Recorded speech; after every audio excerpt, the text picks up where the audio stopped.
Fight over FISA and what it means for our national security. Moments ago, the House voting to reauthorize that key and controversial surveillance law in the fight against terrorism. Some lawmakers had been hesitant to renew the Foreign Intelligence Surveillance Act, commonly known as FISA, as former President Donald Trump told them to kill it. FISA allows the government to gather information on foreign nationals who it believes could be compromising American security and be able to do it without a warrant. The holdup is that, and sometimes it collects data on Americans who interact with persons of interest. Joining me now, contributing political correspondent Rachel Bade, also Justice reporter Alex Mallon, and national security and defense analyst Mick Mulroy. All right, Rachel, let's start with you. 19 Republicans voted to block FISA earlier this week. What changed today?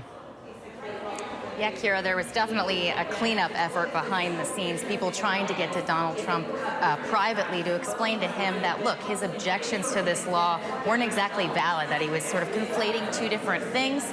There was also an attempt to win him over by shortening the length that this law will be extended. Currently, before it was amended, would have been extended for 5 years. They shortened that to 2 in this House version, and that is what just passed right now. Basically, Trump allies are going to be able to say, look, we're extending it for a little bit.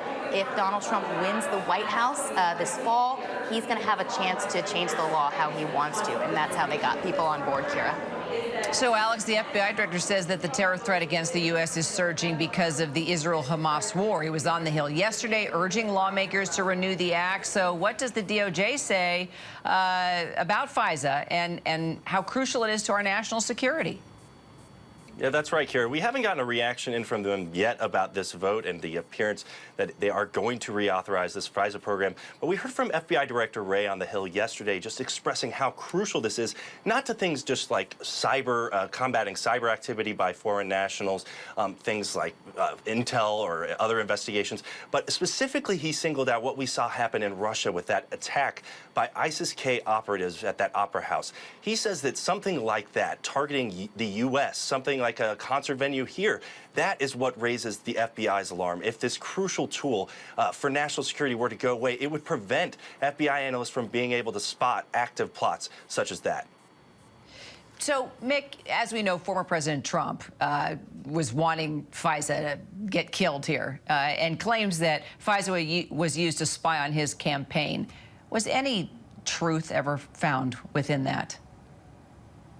So, Kira, this particular section is about a warrantless search on a foreign national outside of the United States. So I don't know what he's talking about specifically, but this is not something that would have any connection to him.